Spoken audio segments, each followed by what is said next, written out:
Everyone, good morning. Welcome to the First Universalist Church of Yarmouth. My name is Sarah Whitty. I'm the president of the board here today for the year, I guess. I'm so happy to be greeting you all here today. A warm welcome to all our friends gathered here and everyone in Zoom. Thank you for joining us. At First Universalist, our mission is to explore our faith, embrace this community, and to engage the world as spiritual seekers. May we take these words to heart. If this is your first time to our congregation, welcome. And we invite you to fill out the connection card, which is printed on and in the little rack right in front of you in your pew. You can pass this in with the offering plate. And we'd love to send you our weekly newsletter on Fridays, which is called Channels. For those of us joining with any young children, nursery care is available during our service for babies and toddlers. Our nursery is located down this hall on the left. Following our service, all are invited to join us for coffee hour, our time of friendship and fellowship downstairs, right below us. Here are two big announcements. Reverend Hillary, Gwen, and the Congregation Connections Committee are offering a three-part series of conversations for people new to Unitarian Universalism or to First Universalist. It's called The Path to Membership, and it will take place on 3 Tuesday nights, October 18th, November 1st, and November 8th, 7 to 8:30. Childcare is available. So whether you've been around for a while or just started visiting, you're welcome to join in. And these 3 nights we'll explore Unitarian Universalism, learn a little bit about each other's spiritual journeys, and talk about what it means to join a community like First Universalist. Please see Reverend Hillary or me today if you didn't get a postcard or an email and you want to be included. And next, save the date and cheer for the main farm supper. Woohoo! October 29th, that's 3 weeks away? Yeah, from last night, 5 to 7 p.m. The main farm supper is our fresh, delicious Unitarian Universalist version of the New England Public Supper. We source all the ingredients and make fresh food right in our kitchen from scratch. And this is something we haven't been able to do the last 2 years, but we're back. We're gonna have in-person dinner, and we're very excited about it. All our proceeds will go to Furniture Friends, an organization in Portland that helps new Mainers and others get set up with their household needs. And there's 3 ways for you to connect. Number 1, help us hang up posters. They'll be here next week. Number 2, buy your ticket online. You'll see more information in here all about that. Wherever you see this poster, there's the way to connect. And number 3, come help out. It's really fun. There's a little job, there's a big job, there's a Friday job, a Saturday job. It's really fun just to get to know people and chop things and talk about stuff. So let me know if you want to be on our list. If you're not already, if you didn't get something from Cindy, I'll put you on our list. Okay, there's lots more information about what's going on in your order of worship insert and of course in the Friday Channels email. So that's the announcement zone. And I invite us all to take a deep breath now, stretch, wiggle, as we settle into this space and time that we create together every week. And our music director, Sam Chandler, will play us into our worship. Thank you.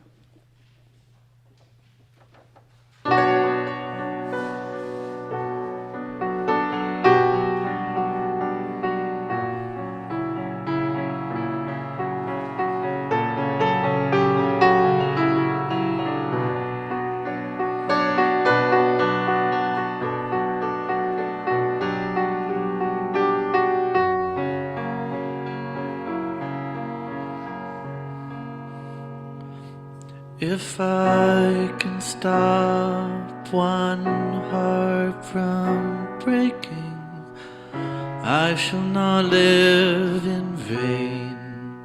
If I can ease one life the aching, or cool one pain, or help one fainting robin unto his nest again, I shall not live in vain.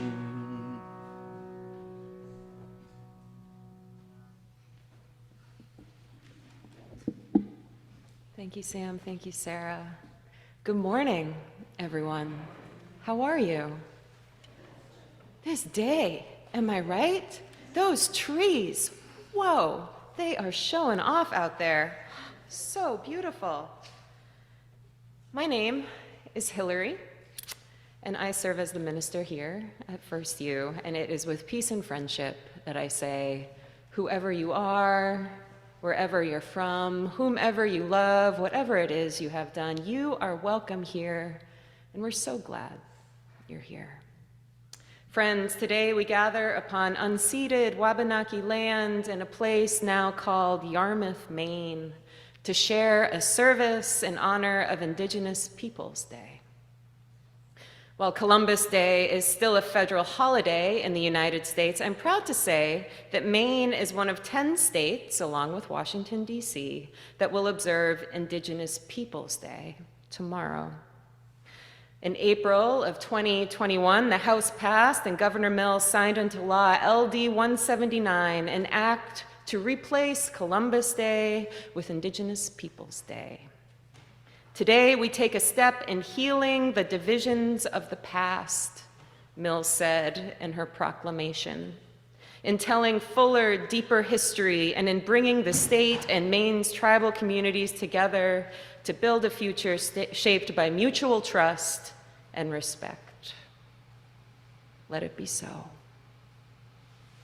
This morning, here in our congregation, we honor Indigenous Peoples Day with a centering service that will explore our understandings of power and authority and will engage and embrace the abundant life around us. Our words of invocation this morning are actually a spell by the writer, facilitator, forward thinker, and restorative justice healer, Adrienne Marie Brown. The spell is called Murmurations, a spell for the fall equinox. The nights stretch themselves over our harried hearts. There's no differentiation now. Each day we come apart in new ways at old seams. We age on the edge of crises we thought were hyperbolic till they knocked upon our door. One answer to this chaos is hibernation. One answer to the fire is snow.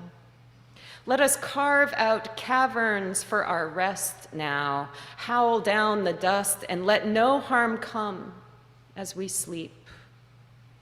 The truth is forever muddled. The fools took the future hostage, but we are seed and spore. One answer to death is a haunting, one gift of each harvest is more. Let your leaves fall down and sing to your ghosts, nourish life with everything you release. Ours is not the only life on earth, nor the only death.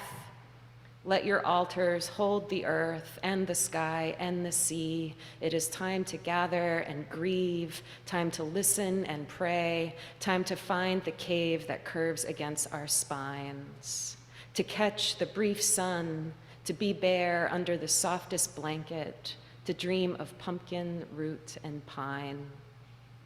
The half-earth grows dark, inviting you to rest. The hungry earth needs the dreams that only come with depth. Good morning, my friends. The earth needs our dreams, needs the depth of our relationships to one another. And let's take a moment now, on that note, to turn to those around us, welcome them to this place with peace and friendship. Good morning.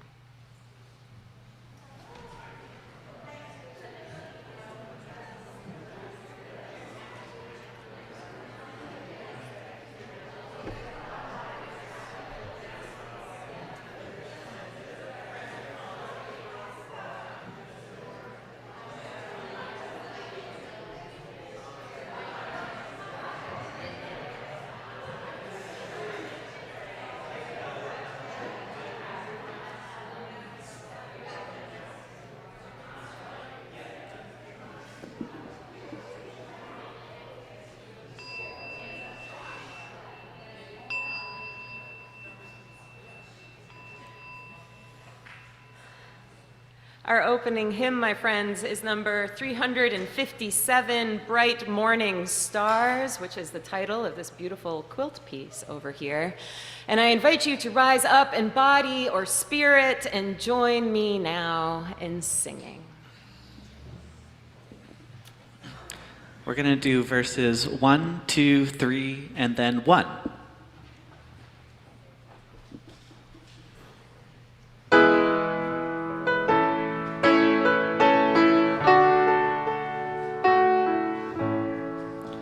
Bright morning stars are rising.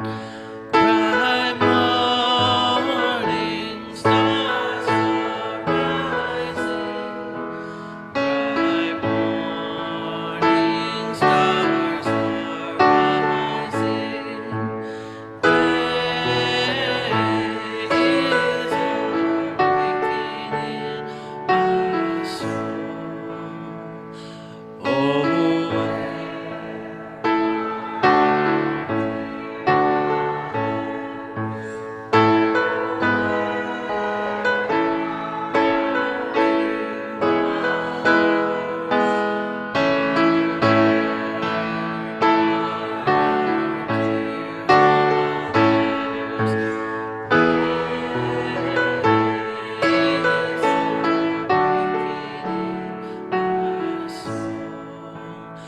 they are sowing seeds of gladness. They are sowing seeds of gladness. They are sowing seeds of gladness. Day is a-breaking in my soul. Bright morning stars are rising. Bright morning stars are rising. Bright morning stars are rising.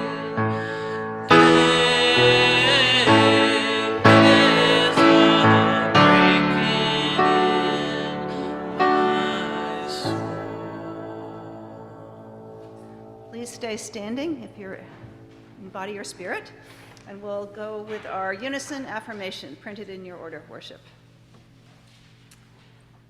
We are united in seeking to increase love with justice and to constitute a free church open to all people, mindful of our past and drawing upon modern knowledge. We respond to the spiritual needs of persons and are devoted to the common good in community, nation, and world. We cherish the integrity of each individual and search for truth with reason as our guide. We respect differences of opinion and strive to be a democratic community. We are concerned with this world and open to the future. Thank you. You may be seated. And now we're going to have our chalice lighting, symbol of Unitarian Universalist peace and friendship around the world. If there are any children, anybody? Forrest, Stella, anybody who'd like to join me? Come on up.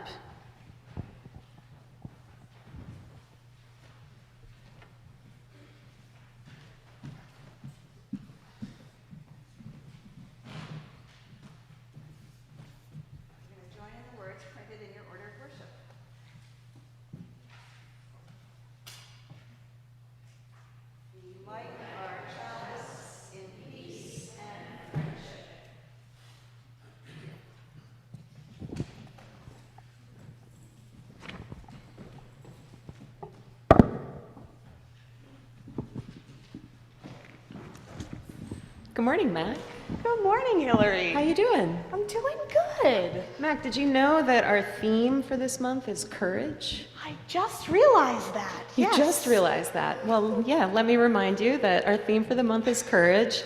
And I'm curious, do you have any practices when you're anxious or feeling kind of afraid that helps you find courage and be brave? Well, one thing I've noticed myself doing a lot lately is I've sort of had a motto in my head. Oh, yeah. And I just say, I'm trying my best, Oh, that is nice. right? So I remind myself if I'm feeling a little overwhelmed, I'm trying my best. And I check in with my body and see, are my shoulders too tight? You Yeah, know, do yeah. I need to release? Yeah. Do I need to Oh, take yeah. a breath? Yeah. Trying my best. Can we all say that together? I'm trying my best. I am trying trying my best. Let's touch into our bodies for a second. And maybe let's say it again. I am trying my best. That is nice. Yeah. Thank you. So I have a practice, and I actually do it pretty much every Sunday morning before church because, believe it or not, I get a little nervous before I have to stand up in front of all of you. I understand that. And it is a practice that comes from Qigong. Have you ever heard of Qigong? I have not. Has anyone here ever heard of Qigong? Yeah. So Qigong is like yoga and Tai Chi. It's a practice that actually comes from Chinese medicine, and it helps us find our breath, find our balance, and center ourselves. And it translates roughly, well, Qi is like life force, energy, right? You want to have good Qi. And Gong, or Kung, means cultivate or gather. So cultivating one's life energy, gathering one's life energy. And unlike yoga, which can be like really vigorous, right? You get really tired. Qigong actually is very calming and centering, I find. And I want to invite you all to try a Qigong exercise with me this morning called Holding Up the Earth. Has anyone ever done this one before? Yeah. It's really nice. I'm really excited to do it all for a few times with you all. I'm excited too. Let's hold up the earth. So as you feel comfortable, you can also do it sitting down, but as you feel comfortable, you can stand up again. And as you're standing or sitting, you want to just feel your feet steadily on the ground. And perhaps just notice what it feels like to have gravity pulling you into the ground, settling you into space. And just get comfortable, find your balance, and just notice the feeling of standing on the ground. Perhaps naturally notice that there is already some energy there, some power there, when you find a good stance on the ground. Now, as we all know, much of our life force is in our breath, and Qigong plays around a lot with our breath. And so let's just practice taking a deep breath right here.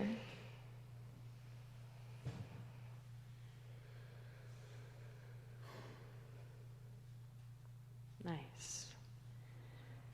And how this exercise goes is on our inhale, we lift our arms up with our hands outward towards the sky as though we're holding up the earth. And we notice the sensation of our hands pointed upward towards the sky and perhaps the energy that is there. And then as we exhale, we bring that energy down through our whole body and take a breath again as we settle on the earth. And then when we breathe in, we pull up that earth energy all through our body again and point our palms towards the sky. And then we breathe out, bring the sky energy down and settle on the earth. That is nice, huh? That is nice. Oh, that is nice. So let's just try this a few times. Perhaps on your own time, I can also lead us as a group. Find your stance on the ground. Breathe, inhale up from the earth. Extend your palms to the sky. Take a breath here. Notice the feeling of the sky. And as you breathe out, bring the sky down. Notice the earth. Breathe the earth up.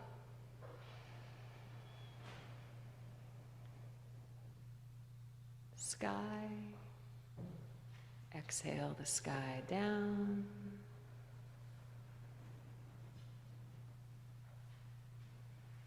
And just try that a couple times on your own time. Let yourself just be calm. There's no wrong way.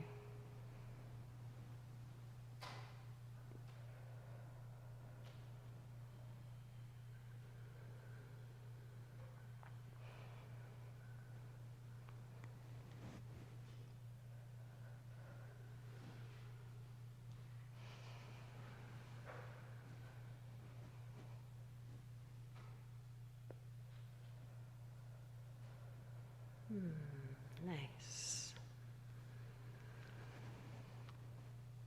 And you can just stand there, perhaps offer yourself a little smile. And when you're ready, have a seat. Thank you, Hillary. I'm feeling much calmer and braver. I don't know about you all. I think so too. Yes. And a little sleepy. Kiddos, we're going to do our Unitarian Universalist blessing. We are Unitarian, Universalist, people with open minds, loving hearts, and helping hands. Thanks, everybody.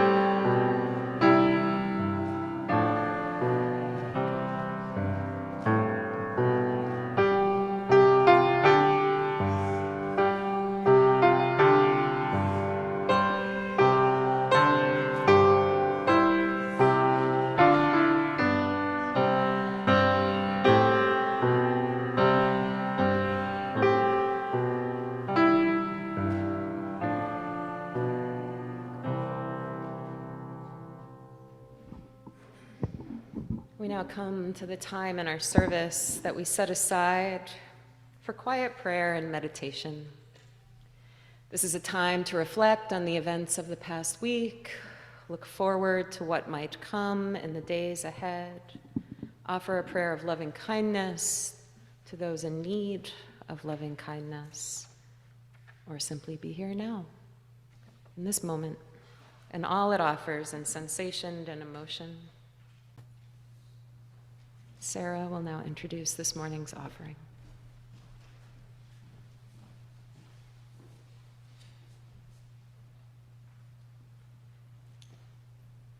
In honor of our first and second principles, the inherent worth and dignity of all beings, and justice, equity, and compassion in human relations, this week's half-plate recipient is Wabanaki Reach. Wabanaki Reach supports the self-determination of Wabanaki people through education, truth-telling, and restorative justice in Wabanaki and Maine communities, speaking truths and elevating difficult conversations about Wabanaki culture and ways of being with grace and hope is the ongoing work of Wabanaki Reach. For those gathered in the sanctuary this morning, we'll be passing the offering plate to one another. For those gathered online, you are invited to make your offering using the donate button in the order of worship. You also may make your offering by dropping a check in the mail. Thank you so much for your generosity.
Beautiful playing, Sam. Thank you.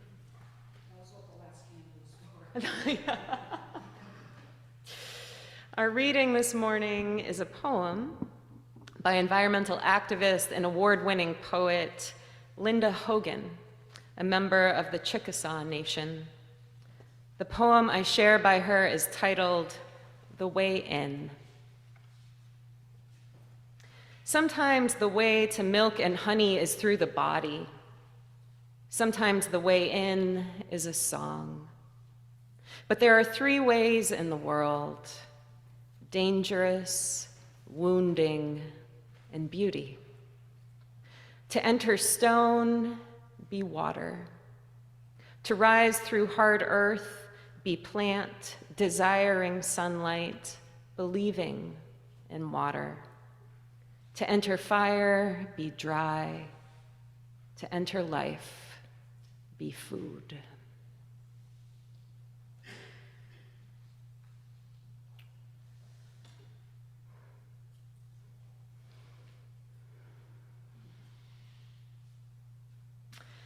Last Saturday, a group of First U members took a field trip to the Brunswick-Topsom Land Trust Community Gardens.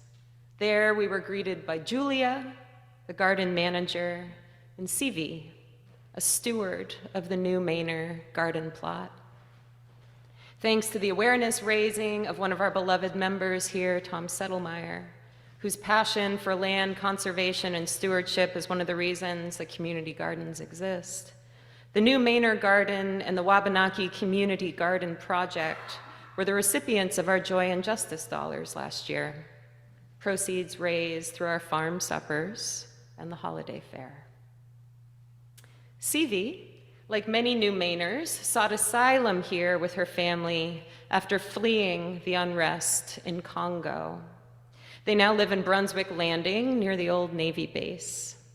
There, her husband coordinates 10 more raised bed gardens for new Manor families who are steadily and courageously making a home in Brunswick.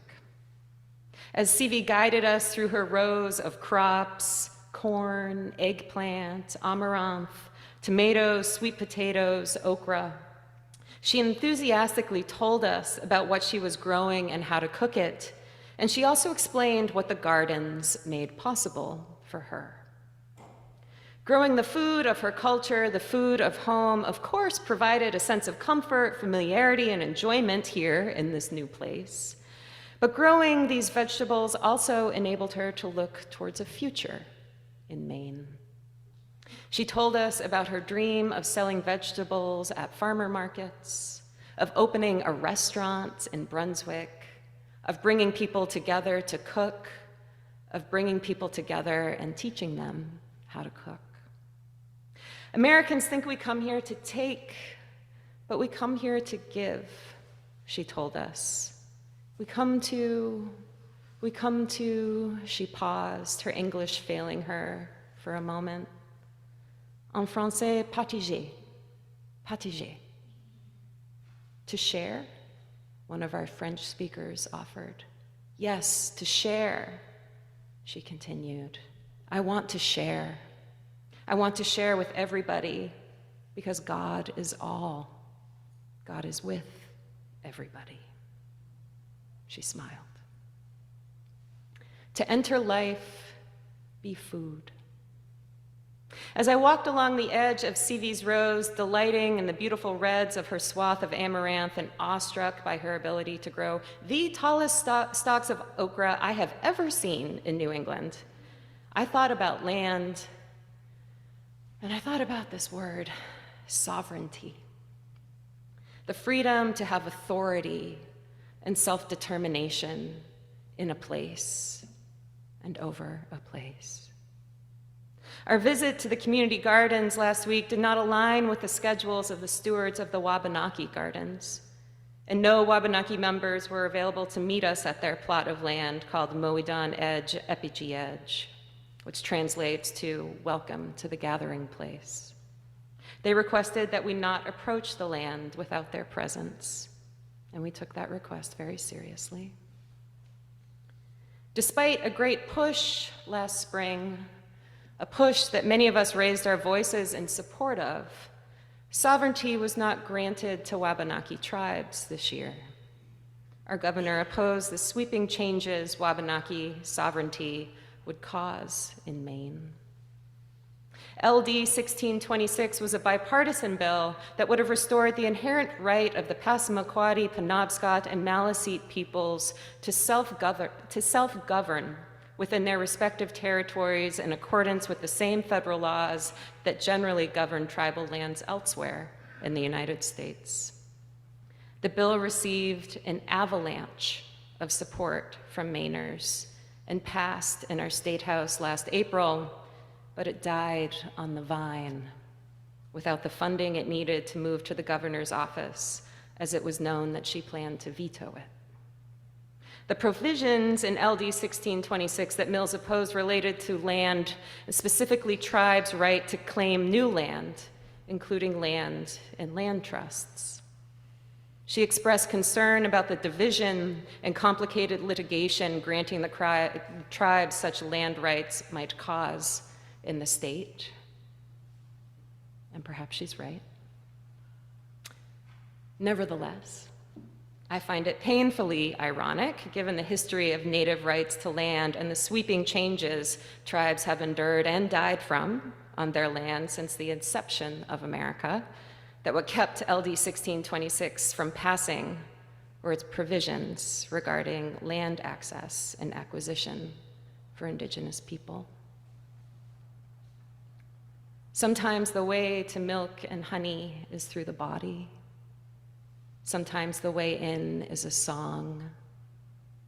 But there are three ways in the world: dangerous, wounding, and beauty.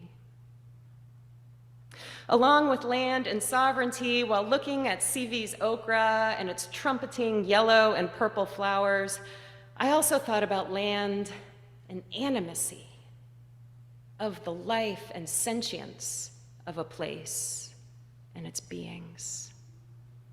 In her much beloved book, Braiding Sweetgrass, Robin Wall Kimmerer, a citizen of the Potawatomi Nation, devotes a chapter to her experience learning her native language, which only 7 living people speak fluently at this point. The grammar of Potawatomi, Kimmerer explains, is a grammar of animacy. Words we traditionally categorize as nouns in English are verbs and adjectives and adverbs in Potawatomi. They are alive and animating forces. A being can be like the color red, or a table, or a bay, or a Saturday. Kimmerer explains the sensation she felt as she grasped the power of this way of speaking.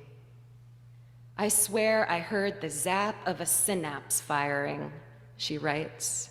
"I could smell the water of the bay, watch it rock against the shore, and hear it sift onto the sand. A bay is a noun only if water is dead. When a bay is a noun, it is defined by humans, trapped between its shores and contained by a word. But the verb wikwegama, to be a bay, releases the water from bondage and lets it live.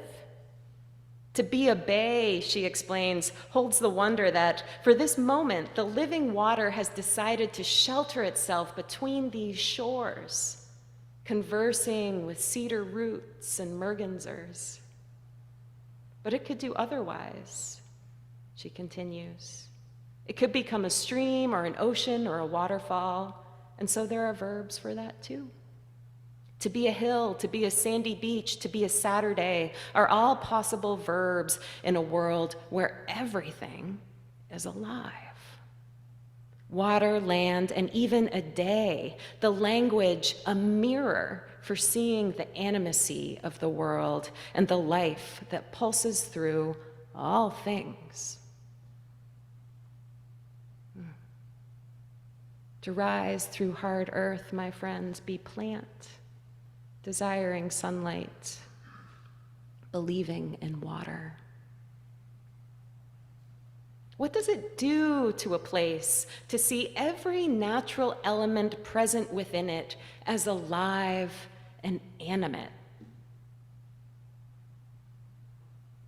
I don't feel that it is a stretch for many of us in this room to feel the abundance of life surrounding us when we are outside in nature, when we are standing at the edge of a row of flourishing deep burgundy amaranth, and turkey vultures are circling above, and friends are circling around, and forests and fields and deep blue skies stretch in the horizon.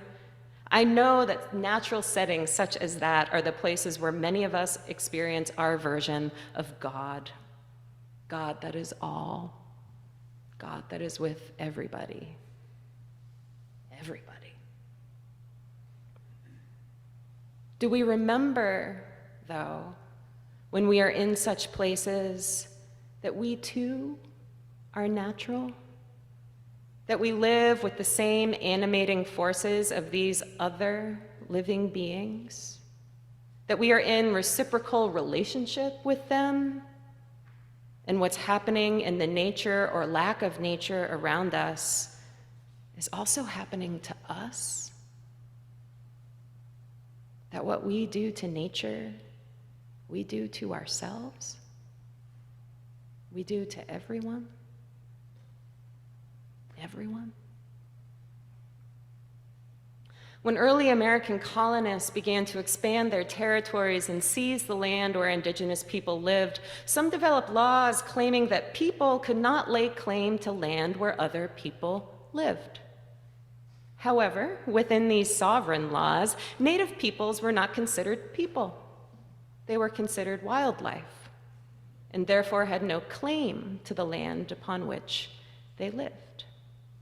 To further expedite the process of Indian removal, newly ordained American leaders took to actively destroying indigenous land and food sources, killing massive numbers of buffalo, burning farmland, damming waterways, ruin their crops now in the ground, and prevent their planting more, George Washington ordered in a 1797 offensive against the Iroquois.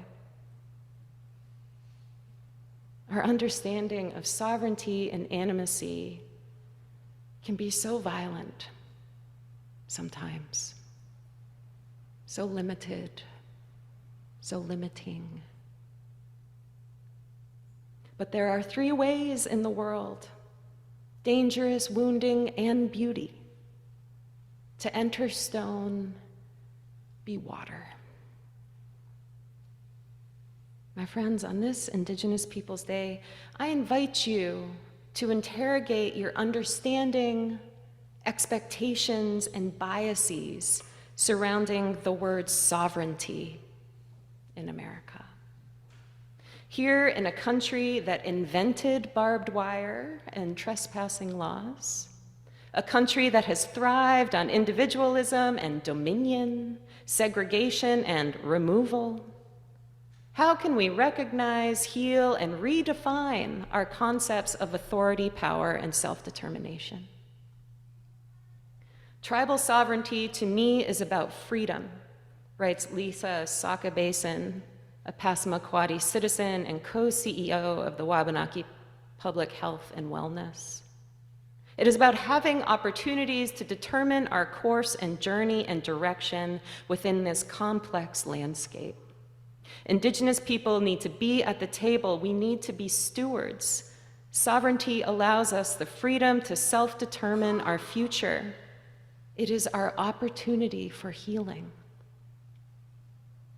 On this Indigenous Peoples Day, friends, I also encourage us to hold the elected leaders we support and vote into office accountable to this healing, to this redefining, to this release of control that has kept Wabanaki peoples from the table, from stewarding the animate land to which they belong and are a part. And for the record, I will certainly be voting for Governor Mills this November, with the expectation that this conversation continues. May we inspire courage in each other, my friends, and in doing so, inspire courage in our leaders when opportunities for sweeping change arise for marginalized people. And today, my good friends, this beautiful flippin' day, this alive and animate day, I ask that you care for, consider, and cohabitate with all that is living around you. Let yourself know that at a deep core level, you are a part of all this life. You are mirrored by it. You are in a constant reciprocal relationship with it. Enter life. Be food. Nourish and be nourished. Let your leaves fall down, invites Adrienne Marie Brown, and sing to your ghosts. Nourish life with everything you release. Ours is not the only life on earth, nor the only death. Let your altars hold the earth and the sky and the sea.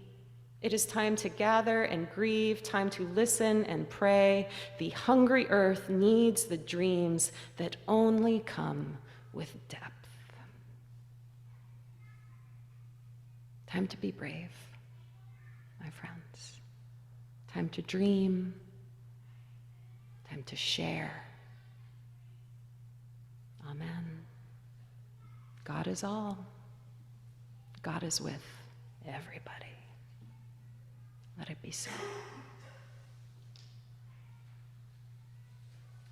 Our closing hymn is number 15, The Lone Wild Bird. I invite you once again to rise in body or spirit with me now.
Won't you remain standing for our closing benediction?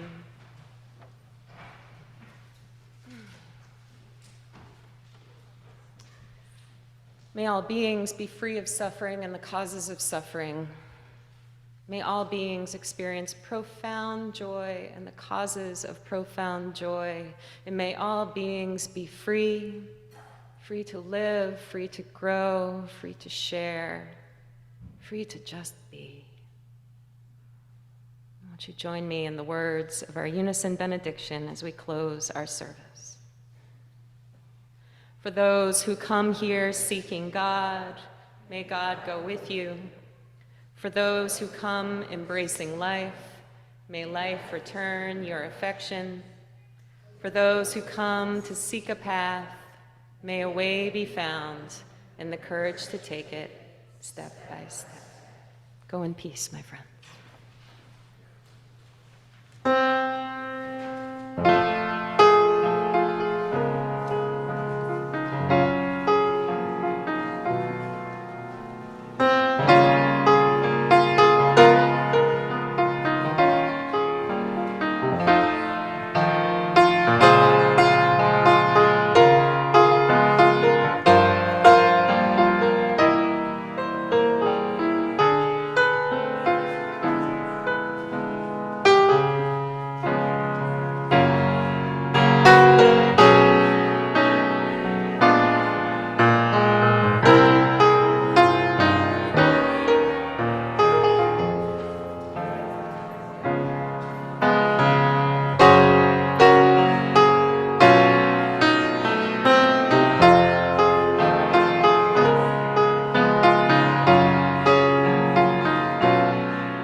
Thank you.